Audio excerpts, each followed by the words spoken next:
This is a presentation of Northeast Streaming Sports. If you like the sweet science, get ready to talk boxing on the Gloved Fist podcast with top boxing writers Frank Latirzo and Jack Hirsch. Frank, a former amateur boxer out of Philadelphia, writes for NY Fights and can be seen on the Boxing Channel. Jack, an amateur boxer who competed in the New York Golden Gloves, was a 6-term president of the Boxing Writers Association. And now, here's Frank Latirzo and Jack Hirsch.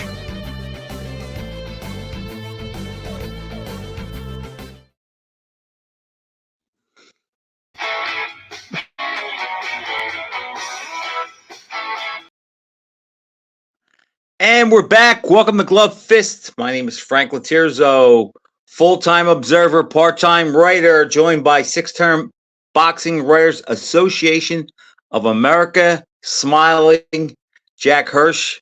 Before we came on, the three of us went at it.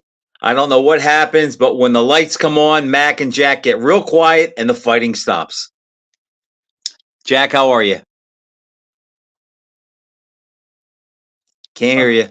Pretty good. I'm going to start using this show, every show, to give the New York State Boxing Hall of Fame banquet on September 15th in New York. A plug, a quick plug. It's September 15th in New York. And for information, www.nys,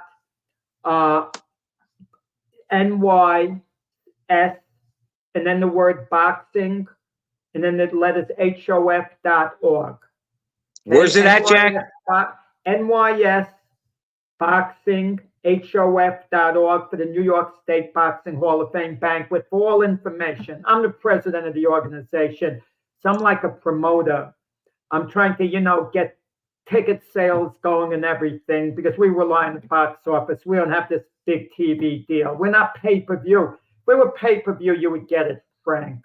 Jack, I hope you do that because I like hearing you say the word New York. Just that alone, it's worth it to hear you say New York. Like Boston. Oh, they're the worst. Okay, let's talk all right. boxing. Let's talk hardcore boxing. Okay, does that still exist? I didn't know that. Okay, hardcore boxing still exists. Okay. Where do you want to start, Jack? You want to start with fights that happen, fights that are going to happen, decisions that were handled down? I covered a show for Boxing News, in the UK, who I've written for 35 years, a WBO World Featherweight title match between Rafael Espinoza, the champion, and Sergio Chirino, both of them Mexicans. Espinoza is the tallest featherweight belt holder. You could use the word champion if you want, but I don't care to call him world champion because he holds, sanctioning body belt. 6'1", the tallest in history, Frank. The next tallest was maybe 5'10", Alexis Arguello. Okay, so, and we had Sandy Sadler, who was pretty tall himself in that range. But he was about what, 5'11"?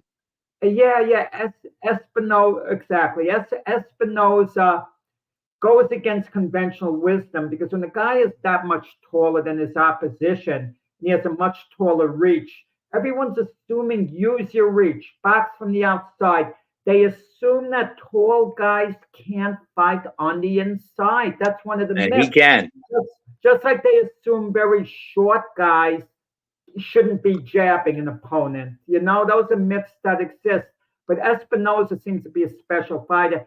His last time out, he beat Robozy Ramirez, very good fighter who actually beat Shakur Stevenson in the gold medal match during the Olympics. And he lifted the belt off Robozy Ramirez. And he looks super impressive, Espinoza, against Chirino. Just took the fight to him, warmed down. He's a handful. He's really a handful going forward. And I think Espinoza is going to be a big player, for a while to come. And notice he's around Inoue. If Inoue moves up to featherweight, he would be there. But that wouldn't be a lock for Inoue, Frank. It wouldn't be a lock for Inoue because if Inoue doesn't knock Espinoza out, Espinoza is going to keep coming.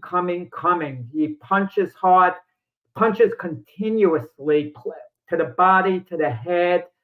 So it could be a dangerous. And plus, he has the reach to fall back in on. He throws nice uppercuts, and if Inoue presses it, he'll be vulnerable to that shot. Yeah. In other words, it's not a lock for Inoue, which could make it a special fight. But of course, Espinosa is going to need a little more exposure.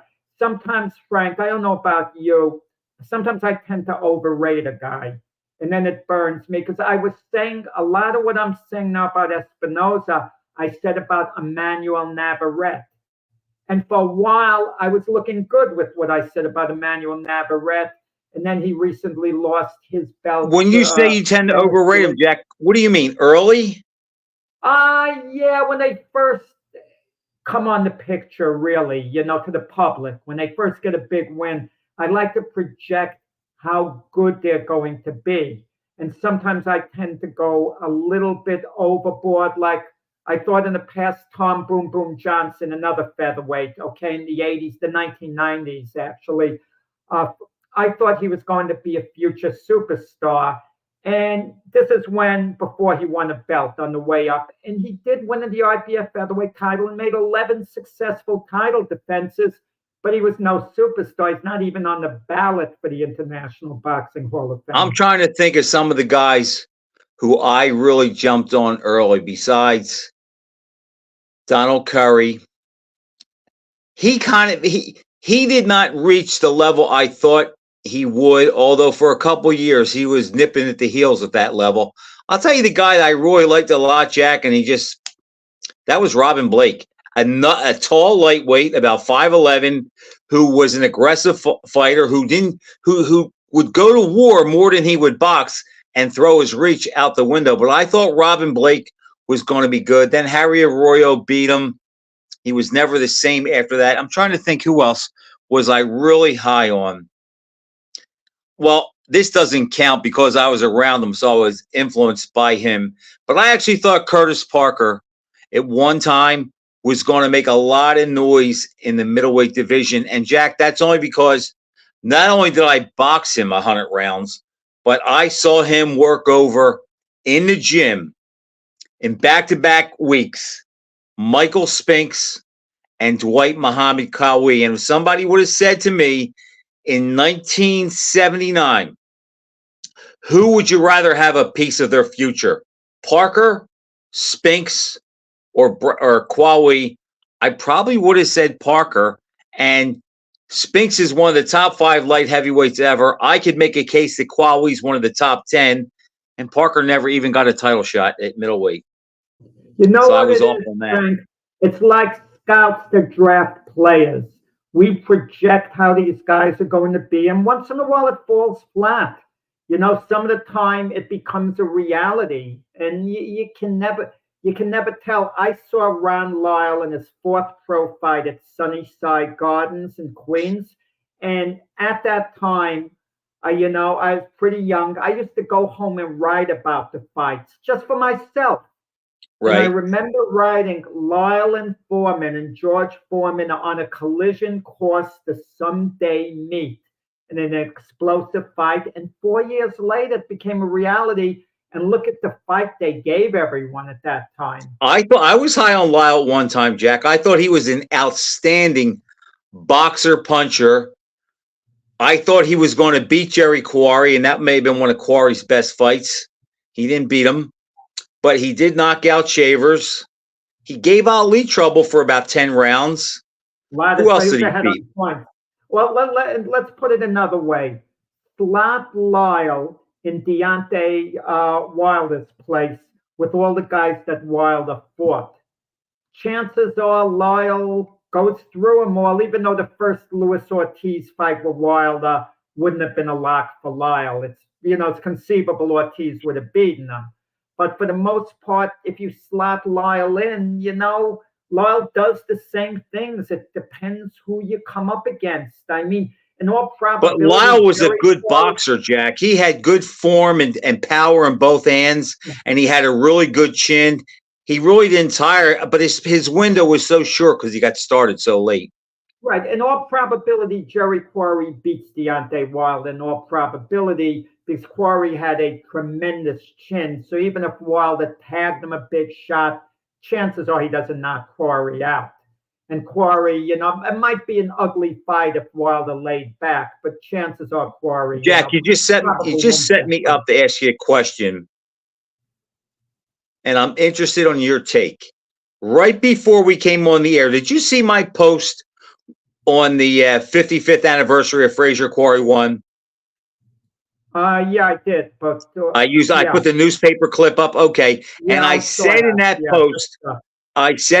post, that Quarry was clearly the second best heavyweight in the world that night, and that version of Quarry would have beat anybody else. Well, one of the guys who I know is watching this show right now, or who will watch it later, he direct messaged me and says, I don't care what you say. In 1969, Sonny Liston still had a jab. Quarry was vulnerable to the jab. True. He thinks that Quarry would have got chopped up by Sonny Liston in 1969. What do you think? Not in 1969. Now, if you're talking to me about 1967, when they first started the WBA heavyweight tournament, and had Sonny Liston been facing Quarry instead of Floyd Patterson a couple of years before that, I would have had to feel Liston would have stopped Quarry. Quarry would have tired. Liston would have kept poking him with the long jab. I'm thinking the Liston that beat Henry Clark, stopped him in 7 rounds. Maybe it doesn't happen. Quarry at that point had much faster hands than Liston, and he maybe would have beaten him the way he beat the other big punchers like Mac Foster and Lyle and Shavers. Not by 1969. I agree with you. I think 69. I think Quarry has the energy. Yeah. And enough power, and Liston is just his foot is on that banana peel. Anytime after the Henry Clark fight, I think I would favor Quarry. But the style matchup does kind of lean towards Liston because Quarry just did not. I mean, I'm sorry? By a lot, it leans towards Liston, I feel. Because Quarry just was not good against guys that jabbed. And Liston had a jab that would have hit him solid.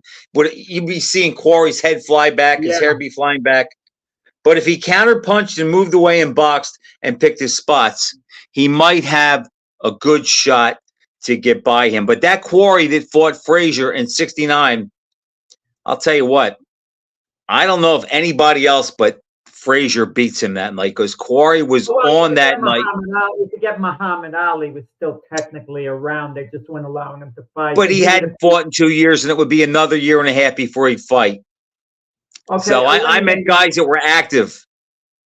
I'm not certain he would have beaten Jimmy Ellis. They would have had a rematch. I know you're thinking in terms that it would have been a better Quarry because he wouldn't have had the bad back, and Yeah, I don't think Ellis could have fought better. I think Quarry could have in a rematch. Perhaps. But here's another question for you, Jack. And I hate to throw all this stuff at you because I know you have a lot of opinions on it, but I still want me look bad, Frank. That's why you're throwing it at me. I want to make you look bad? No, never. Yeah. Like even when it should be stopped, like the referee should stop a fight, I'm floundering on one of your questions. You don't jump in to save me. You let it go on a little too long. Here's another question that I was thinking about. Now, since we did the show a couple weeks ago about Quarry and is he a Hall of Famer, and I've gone back and forth with Henry Haskap through Facebook. I spoke to Henry about it a day ago. Wow. He actually says if he would lean towards him getting in. You know what bothers Henry, and it bothered me, and I brought the topic up when I was speaking to Henry Haskap, who's the president in the New Jersey Boxing Hall of Fame. And the best researcher in boxing. And vice president of the New York State Boxing Hall of Fame. I consider myself very lucky that I could call upon as a resource people like Henry Haskap and Don Majeski. The best researcher in boxing. Right. That's why when people call me a historian, I kind of chuckle on the side because when I'm around guys like that, come on, I feel like a 4. I'm more of an analyst than a historian. I know history, but not like those guys. what was oh yeah I brought up the topic of women getting into the International Boxing Hall of Fame, and the fighter like Jerry Quarry not getting in, and Henry agreed. I mean, someone like Christy Martin's a Hall of Famer to me. She was a pioneer. She fought on pay-per-view show. She paid her dues. That was a real fighter. But these women who are getting into the International Boxing Hall of Fame, I mean, what have they done? Maybe within their own segment. But you know what's interesting, what Henry pointed out? Why can't the women be put on the same ballot as the men? Now, Jackie Callan got in the Hall of Fame this year, the manager, of James Toney and other fighters. And she was the booker for the Kronk Gym. But she was on the same ballot with the men, and they voted for her. And, Henry was telling me, and I got to admit, I'm a voter. I see these names. I got to start researching when I get the ballot for the women to vote on them. Like if you ask me anything about the majority of the women on this show here, I wouldn't know a thing to say about them. I wouldn't have a clue. I wouldn't even know about when they fought, I would be guessing. So I have to look this information up and see what I can piece together. And, but we're supposed to vote for them to get into the Hall of Fame. Why not just put them on the ballot with men the way they did with Jackie Callan? And Jackie Callan got inducted. She beat out a good number of men. And that's something that you guys should work on and you could bring up. But here, not my state. I'm the president of the New York State Boxing Hall of Fame, and we have very few women on there ever throughout the history because the women who fought in New York State don't measure up to the men. We put on one woman we got in there as a participant about 3 years ago. A year and a half. Jackie Towanda? No, she's not in the Hall of Fame, the New York State, even though she's a New Yorker. She has. Oh, I'm thinking of the IBF International. Right. Kathy Collins we put in, Kathy Walker, and she belongs. She was a pioneer. Right, within the state. She was a legitimate fighter. We thought she paid her dues, but it's just hard to find, fought in AC a lot. Help put that on the map. But Jack, here's my question. So there's a lot of banter about Quarry.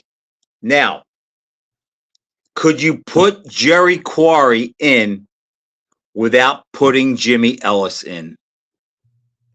Think about that. Man, oh man. Think about that. If Quarry went in, how would you keep Ellis out? Let me throw it back at you, Frank, with a question, even though that's I'm copping out, because Ellis is my all-time favorite fighter.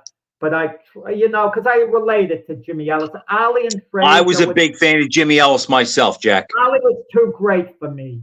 I could relate to Ellis. I can't relate to Ali.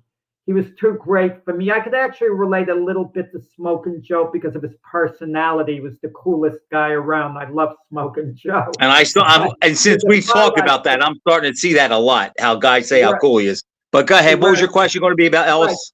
I'm going to ask you this: not who deserves to be in the Hall of Fame, or who had the better career. Jack, I have thought about that incessantly. It is really hard to break that down because they have some of the same wins, and who lost to one, the other one beat him. Like Ellis lost to Shavers, and Lyle Quarry beat them, but Ellis beat Bonavina. I'm sorry, and Ellis beat who? Ellis beat Chuvalo, and Quarry didn't. And Ellis beat Chuvalo decisively. Against Smokin' Joe, it's basically a wash. Ellis fought actually a nice fight in the rematch, got stopped in 9, and you could say Joe was a little out of shape if you want, but this was a fight before Manila. So I don't want to hear Frazier was a spent force, but Jack, I have thought about that. That is a tough call. And then here's the other thing too. If it's a tiebreaker, Ellis has 2 things over Quarry. He did win a piece of the title, and he won their head-to-head matchup. Yeah, you know what that reminds me of, Frank? College football. one team is one game ahead of the other in the standings, and they lose to them on the last game of the season, and now they have a tie record, and they use the head-to-head as the tiebreaker. I don't always care for that scenario. But Jack, that has to count for something because we keep records of who wins and who loses, whether it's a college football game or a boxing match. And it's like, how could anyone justify? And I like Quarry and Ellis the same. I like them a lot at that time. I rooted for those guys every time they fought, except when they fought Ali. And when they fought each other, I was kind of rooting for Quarry for reasons today that wouldn't apply. But I don't know how you put them in. Who had the better career? I actually think that Quarry probably beat better heavyweights, but against the elite guys, neither one fought Foreman. They both fought Ali and Frazier, and neither one of them could get by those guys. Well, Ellis's victories weren't spaced out. Basically, he knocked out Johnny Pearsall in a round to get into the WBA tournament. And then that was on the undercard of Ali and Foley. Exactly, yeah. And then he had won the 3 fights in the tournament. And then he won a disputed decision over Floyd Patterson. But then again, Quarry had 2 fights with Patterson. And they were disputed decisions. Exactly, same type scenario. So it's kind of like a wash what both guys did against Patterson. You know, Ellis lasted into round 12 he gave Ali, you could argue, a little better fight. But then again, if Quarry didn't get cut in the first fight, you know, who knows what kind of fight he would have given Ali. He was in great shape, wasn't going to quit. You know, Ali couldn't have been in. And I think he matches up better with Ali than Quarry does, just for the fact that Ellis was a little bit better against a guy that could jab. Let me throw another name in there. Let's make it a threesome. Ernie Terrell. Those Ellis and Quarry belong in the Hall of Fame more than Ernie Terrell. Now, if you look at charisma, Quarry belongs in ahead of the other two. Or the charisma factor, you know, being a famous heavyweight. I think the average sports fan, Quarry created more of a buzz amongst. I think so too, because he was good looking. He was on TV. Now, if we throw Ernie Terrell in there, okay, Jack, what is Ernie Terrell's best win? Is it Cleveland Williams? Well, Cleveland Williams, I think, stopped him once. Cleveland Williams, Doug Jones. They're 1-1. Yeah, I don't know the answer. He knocked out Bob Foster, you know, but other heavyweights have as well. You know, who would you pick if the best Quarry fought the best Terrell? I think that Terrell that lost to Ali would have beaten the best version of Jerry Quarry. How about would he beat the best version of Jimmy Ellis? Yeah, I think so. I just think the night Ali beat Terrell, he was the greatest heavyweight of all time. And that's what Terrell was up against. He was up against Sandy Koufax, Roger Clemens, you know, guys like that who were at their best, throwing their Jack, best you think that day. Wait a second. Let me just call you on something you said. You think the night that Ali beat Terrell, he was the best heavyweight ever?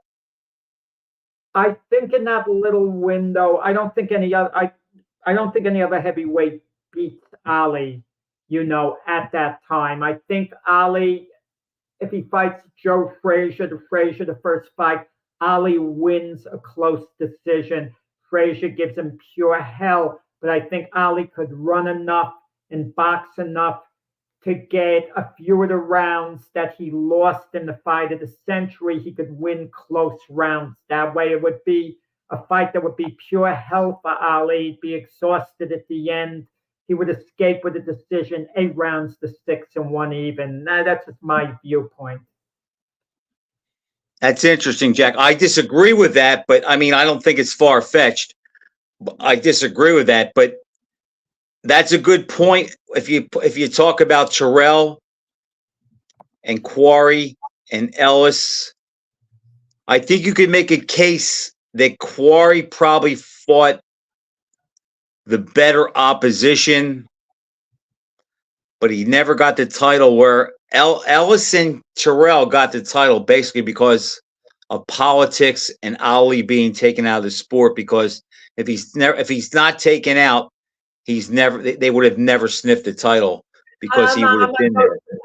I'm not saying it with absolute confidence, Frank, that you asked me Terrell, Quarry. If I sat down and fully analyzed it, I'm not.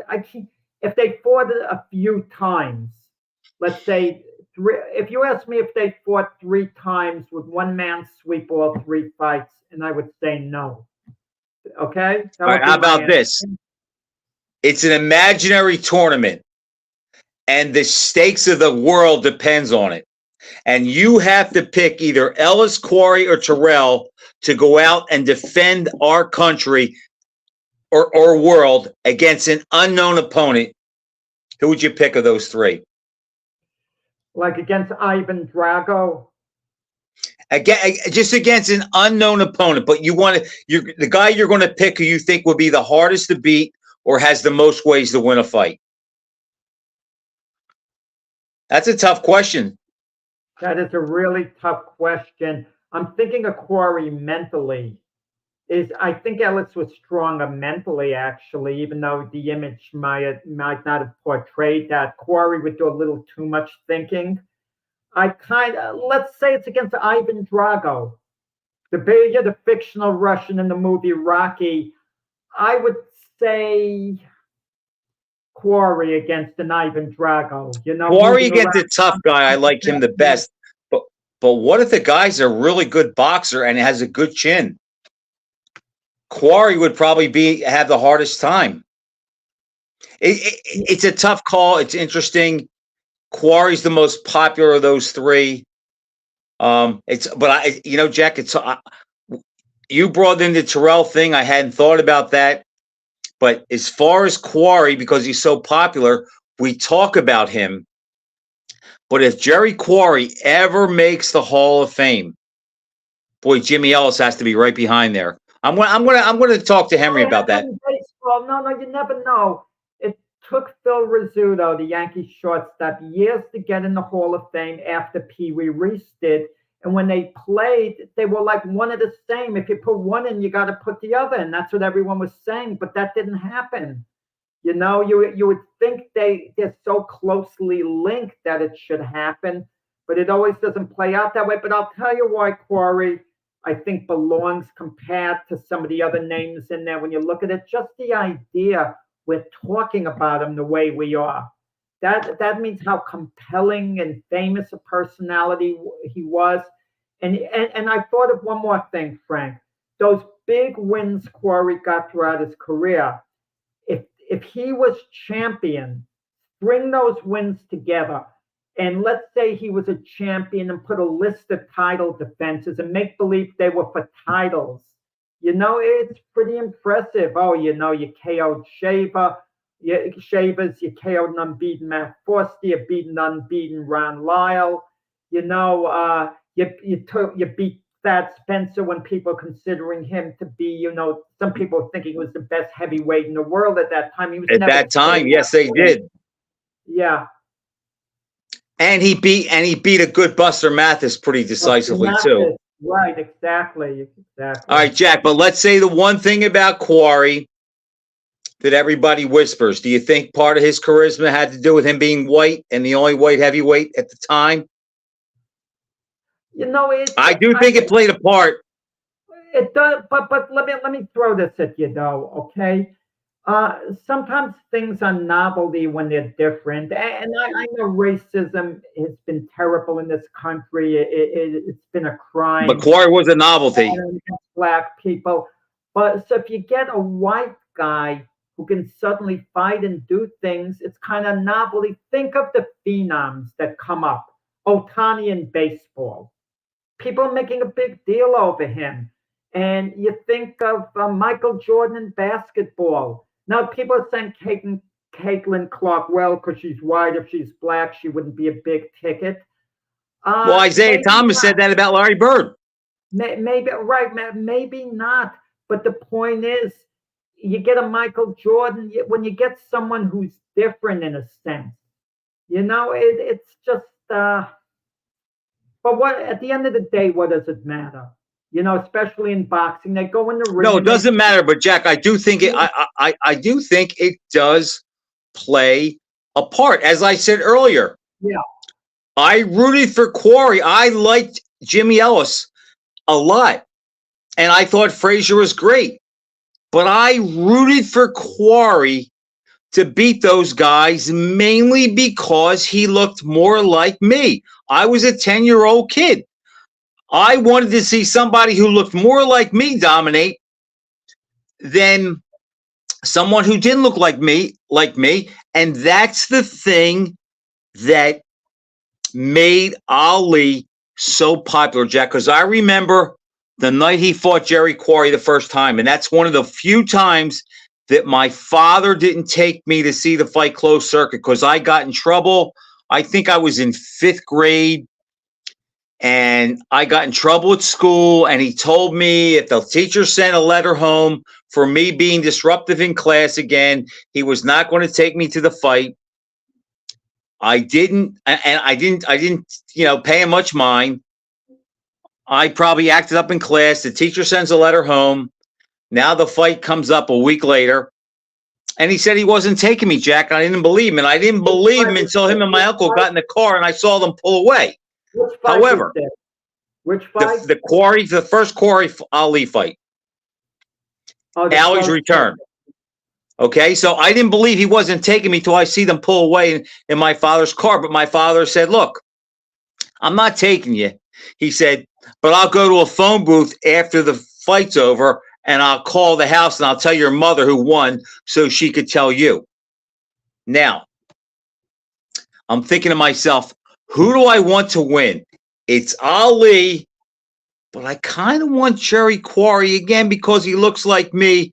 And I just remember when the phone rang and my mother hung up and she said to me, Ali won. I remember taking a deep breath and thinking, okay, the world is still in balance because Ali won. And Ali had that kind of charisma. Yet when my man Smoking Joe back then, when he beat Quarry, I almost was in tears because I really wanted Quarry to win.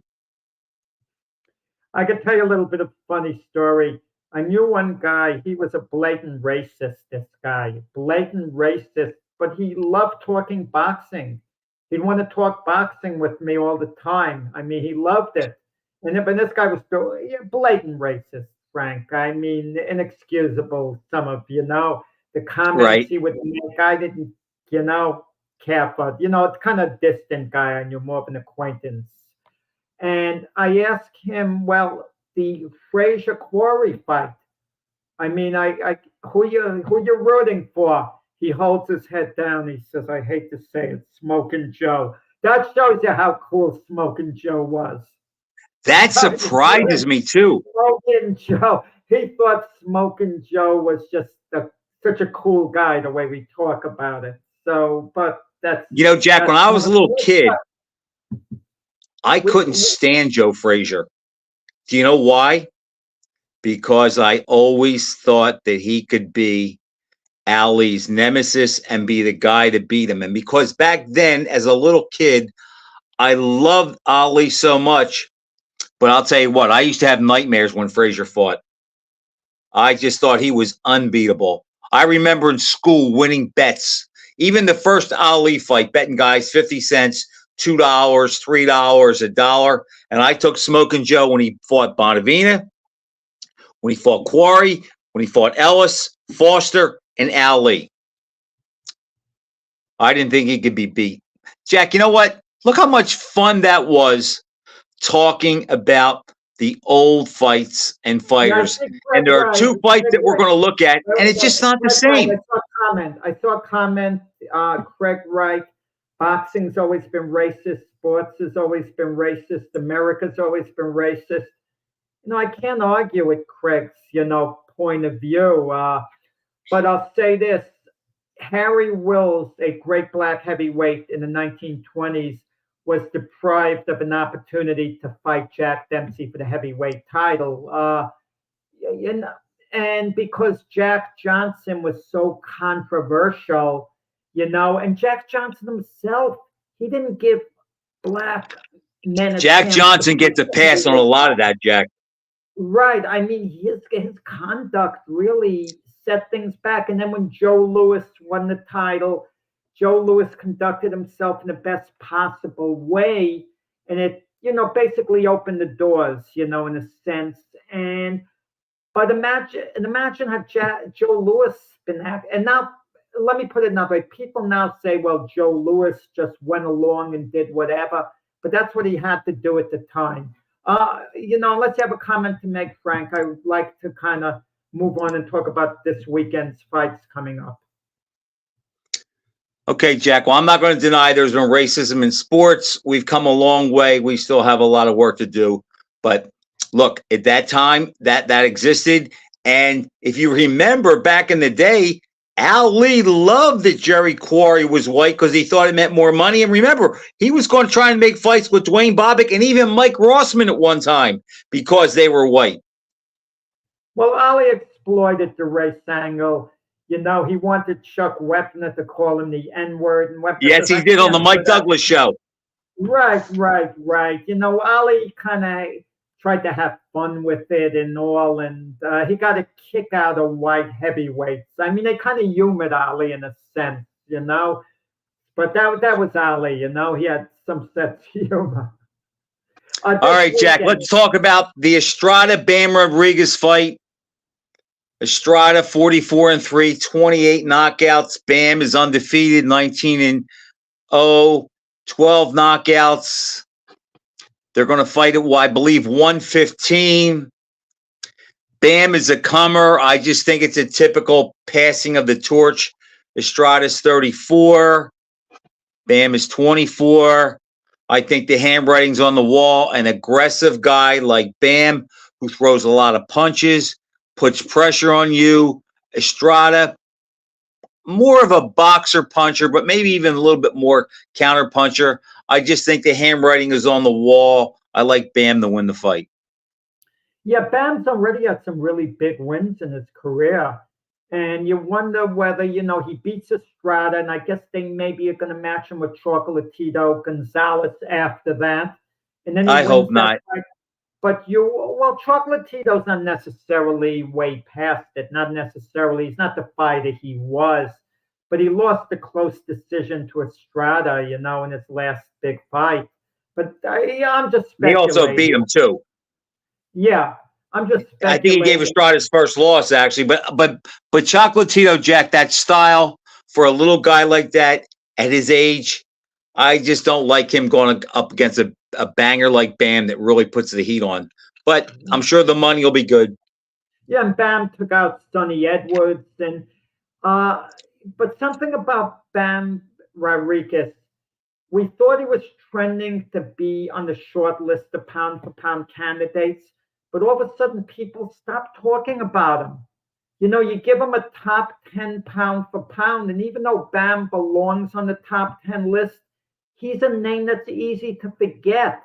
If you give names off the top of your head, you could easily bypass them. But Jack, it's getting crowded there with some of these guys. But Bam has earned his spot already in the top 10, and he's done nothing to lose it when you think about it, right? I mean, even... No, I agree, but just some of the guys that you have the bigger names. I mean, who do you kick off? Well, I don't have it in front of me. It depends what the pound-for-pound list is. I know Tyson Fury was on it not that long ago. He should... Some names should obviously be on it. Crawford, Inoue, Usyk, Tank Davis. I mean, those are absolute no-brainers. All right, I'll go to boxing scene right now. Five no-brainers. Okay, the boxing scene has Usyk, Crawford, Inoue, Canelo. Now, Devin Haney's on there. He shouldn't be on there. Devin Haney absolutely shouldn't be on it, All right, so if you take him off and move everybody up, Bivol, Tank. Lomachenko shouldn't be on it. Bivol and Beterbiev, perhaps both of them should be on it. Boxing Scene has Jesse Rodriguez on there, Jack, at number 10. Right, Jesse, I believe he belongs on there too. But so Jesse would be 8. We need 3. Okay, do you believe? Okay, let me go another step. Obviously, you're going to believe that Crawford, Inoue, Usyk, Tank Davis belong ahead of him. Bam, bam, correct? Yes. Canelo too, and Canelo. You believe Canelo belongs ahead of him, Frank? So that's 5. You believe Beterbiev and Bivol should be ahead of Bam Bam Rodriguez? Yes. Okay, that's 7. Okay, so right now he's 8. What about Shakur Stevenson? Who's Well, got Stevenson's better not quality on there. wins? I have to think about that. But who's got better quality wins, Frank? Probably I mean, Bam. Bam, Bam, Bam. So what are we judging on? Are we judging on potential Shakur's talent? Or are we judging That's on why he's there. accomplishment? Well, see, Jack, they Yeah. pick and choose. It all depends. You're right. They pick and choose. Tiafimo's on there. Does he? But he's number 8. Does he belong on there? Technically speaking, He's as got bad as 2 he good looks- wins. But and let me tell you this: as bad as he looked with Jermaine Ortiz and Sandor Martin, he did leave the ring with the W. Okay, so if you want to factor that in, look, as long as he won the fight, even though the decisions may have been disputed, half the people at least think he won those fights. Maybe the other half didn't. So you have to go with what's legal, meaning the judges giving him the decision, and it's not something you could, quite ignore. And, you look at the other weight divisions like middleweight, welterweight. Yeah, he belongs ahead of Boots Ennis. Boots' thing is potential. He doesn't belong, anywhere near the top 10 because eventually we both expect him to get there, but, one list still had Errol Spence on it. And I think right after the Crawford That's fight, crazy. he should have gone right off the list because the defeat was so bad and he had been inactive on top of it. And someone had, I don't think after the Usyk fight, but before the Usyk fight, they had Tyson Fury on it. And with his inactivity, I didn't care for that. And Jack, that's going to lead us into something we're going to talk about. So let's cover the other fight. Do you like Bam too to win? I like Bam. I like Bam over Estrada. But if Estrada shows up in top form, he's a real test. I would agree with that. All right, Teofimo Lopez against Steve Claggett, CLAGG. Okay, Claggett, 38-7-2, 26. Look, Jack, everybody here knows what the deal is. Teofimo's the better fighter. He's a big favorite. He should win. The problem is he's probably the most inconsistent, outstanding pound-for-pound fighter in the sport. You don't know who's going to show up. Are you going to get, the Kambosos and Sandor Martin version, or are you going to get the Josh Taylor, Lomachenko version?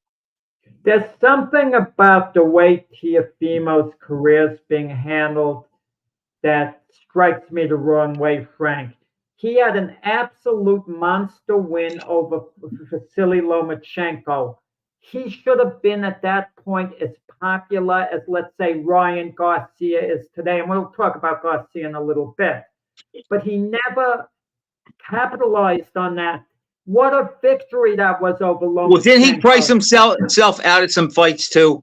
No, but just his overall popularity. And then he had a second chance. He beat Josh Taylor and had a major victory.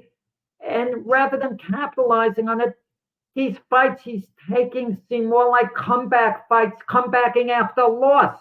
These are Steve Claggett. That's the type of fight you take if you've lost. And that's a good point. Rebound and get a couple of wins. I just don't get it. And I can't believe you're all scared of Lopez. Is he? Oh, but in a way, is he really pricing himself out? He was complaining he got something like $1 million or something for Josh Taylor, a little over that. And he's saying that's not enough. and he might, and if it's true the amount he was mentioning, If then he's he has right a about good that, point. that is kind of a low ball. Well, I just don't know to get a full read on Teofimo's career, where it's at. I mean, I saw him at the Boxing Writers Association of America's dinner, and I talked with him and his dad, 3.5 weeks ago, and he looked in good shape. He's in a good frame of mind for the Claggett fight.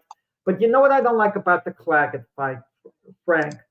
In this day, when fighters keep trying to boost their opponent up and they're so complimentary and they won't say a negative thing about their opponent, Right. that bothers me, because Teofimo will trash talk anyone who's a threat. Anyone who's a threat to beat him, he's going to trash talk. But he's only complimenting Claggett, only saying the nicest things. Yeah, he's such an overwhelming favorite. I don't know what he gains out of the fight unless he just really looks good and blast him. I think Claggett's only been stopped twice, so if he could be the third guy to stop him, that would say something. I can't get too excited about the fight other than it is on, and we don't have to pay for it. Right? Yeah, well, no, it's on ESPN. Right. That won't be paid. And the Bam Rodriguez Estrada fight's going to be on the Zone. So we don't have like. All right, so we both like Teofimo, no doubt there.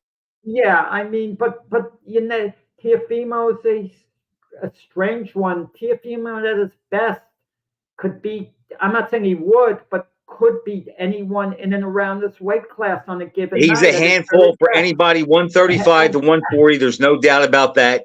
I mean, the club fighter might extend them. Yeah, he's very inky. He's, you know what? He's got a little Jerry Quarry in him, maybe. How about that? No.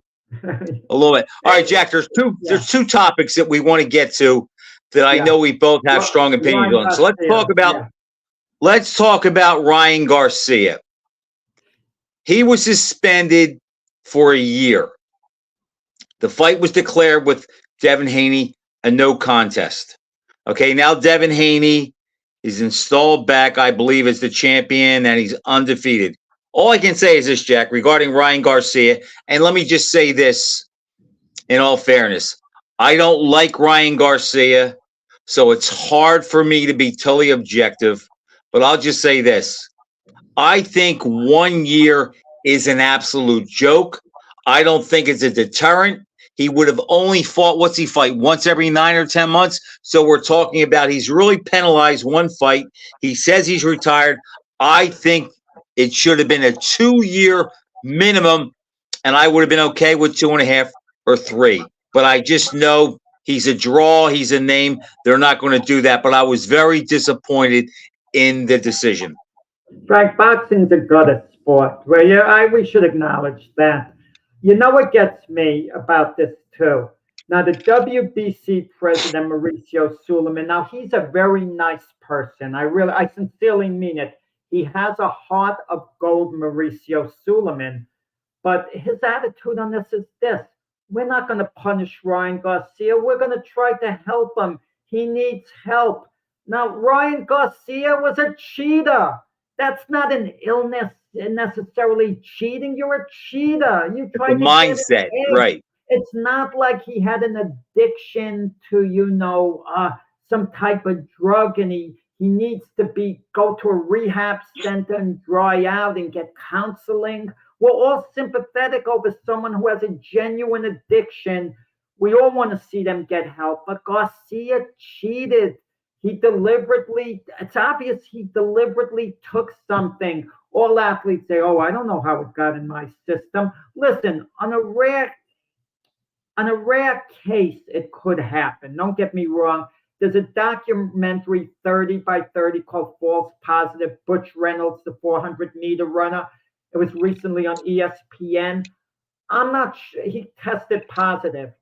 And watching the documentary, knowing the case, looking at his body build, I have doubts whether he genuinely, took what he was accused of taking. But that's another issue. But with Garcia, we have no doubts. So Mauricio Suleiman says, oh, let's help him. Let's maybe get him into rehab. So what happens? Garcia will go to rehab for 1 week, live in a suite there, leave. Oh, and he's cured. The BC allows him to fight. And I'm going to tell you, with the money Garcia could generate, how are they going to enforce a year layoff? This is what's interesting too, Frank. Let me throw this at you. Part of the penalty was the 1.2 million guaranteed purse has to go back to Golden Boy. I immediately thought that's all you made in a fight like that, 1.2 million. And if Golden Boy gets the money, one of two things are going to happen. They're either going to give it back to Garcia to make him happy. So that's their fighter. So where's the penalty to Garcia then if he gets all his money back? Or Golden Boy doesn't give him his money back and Garcia will have nothing to do with Golden Boy and they won't be able to go forward with him and promoting him. So where's your solution there? Where's the punishment? Where's the discipline? I agree. There's no detriment at all in what they handed down. None. But Jack, everyone knew that. Everybody knew it was going to be a year suspension. It's like you could tell they almost don't want to suspend him, but they know they have to. It's not a good look. It's not a deterrent. And I don't like Ryan Garcia. I wish they would let him fight, and I wish he would fight welterweight and fight Terrence Crawford so he could get put to sleep and out to pasture, because I don't think he's a good guy. I don't like him at all. He's a cheater, and I have no time for Ryan Garcia. Well, I'm not the biggest Devin Haney fan, and we talked in the beginning of the show about projecting how great guys were going to be. And I said, some months ago that before Haney fought Lomachenko, Haney was going to be a generational talent. That's why you're mad at him, because he let you down. I thought he was going, when you would look back on this era, when people would look back on this era, Haney would be one of the big names of his era, kind of the way Pernell Whitaker was in his era, the 80s and the 90s. That's not going to happen.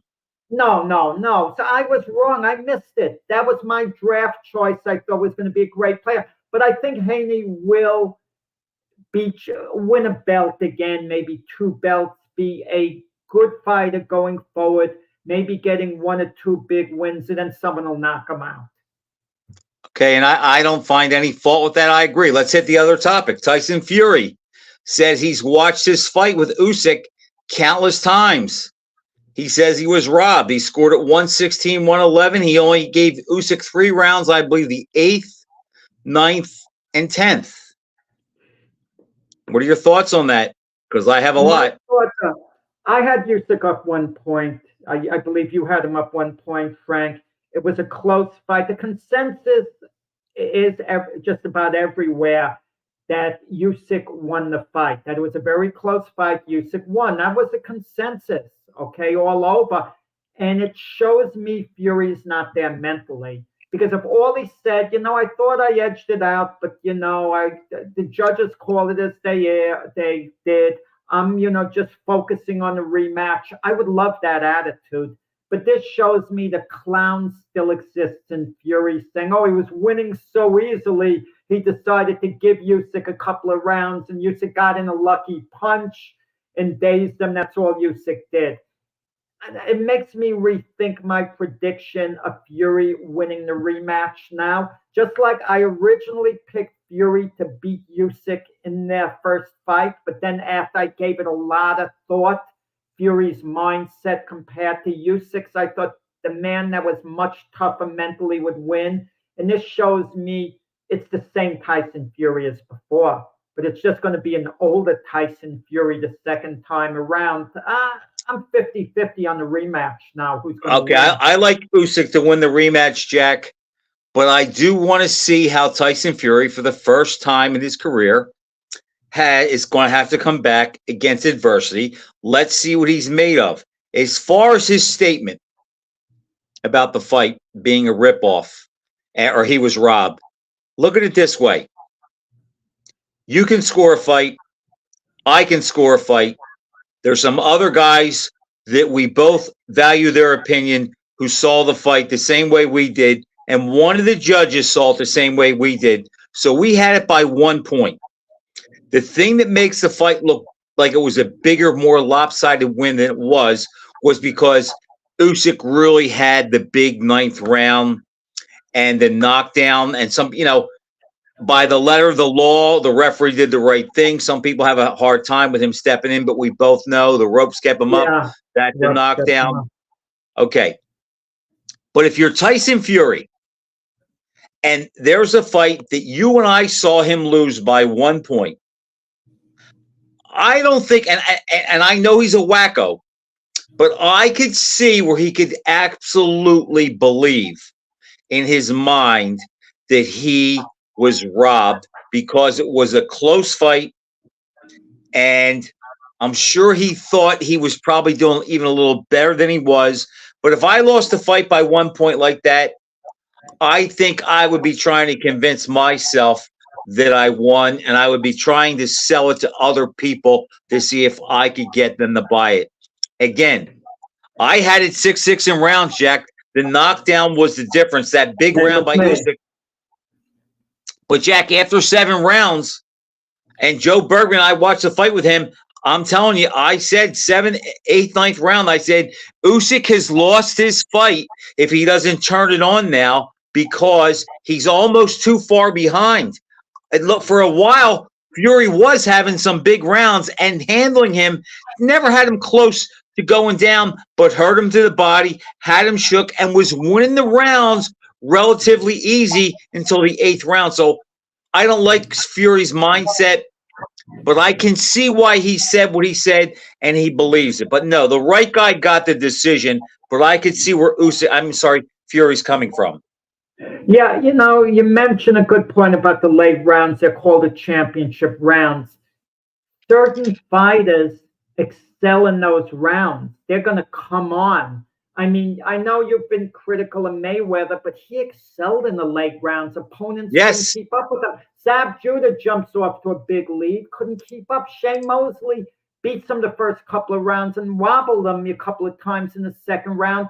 They can't maintain the pace. Marcus Maidana is hammering them basically the first round of their first fight, starting strong, but Mayweather gradually took over. Oscar Floyd was in great shape. Was right with him, but Mayweather just excelled in the late rounds, and Usyk is like that. He's the type of guy who just doesn't fade out. Look against Anthony Joshua. Joshua was staying with Usyk to a point until they got to the late rounds.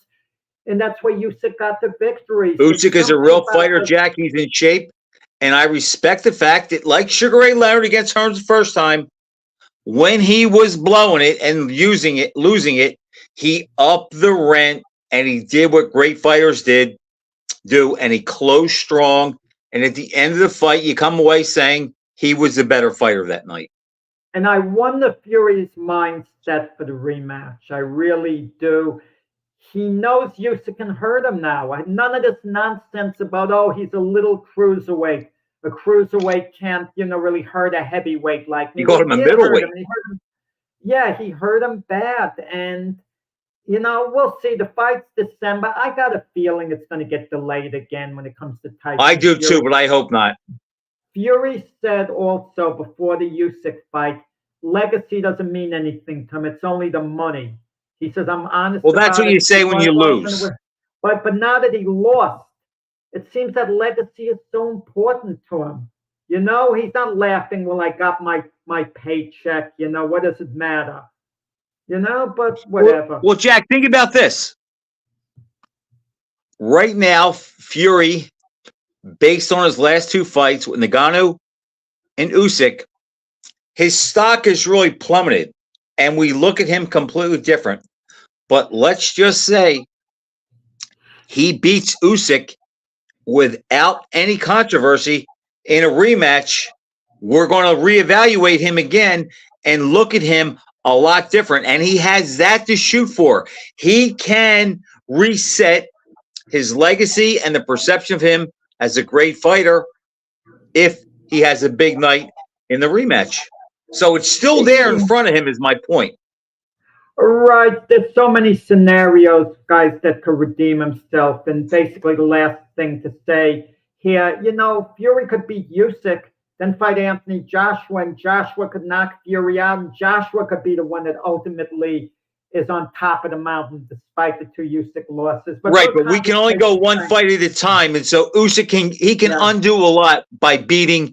I'm sorry, Fury can undo a lot by beating Usyk in a rematch. Frank, okay, gotta go now. Game 7 of the Stanley Cup Finals to decide the NHL champions. The Edmonton Oilers against the Florida Panthers. Only in hockey, Jack. Down one team's up 3-0, then they lose 3 in a row, and then tonight's the whole thing. I want the Panthers to win.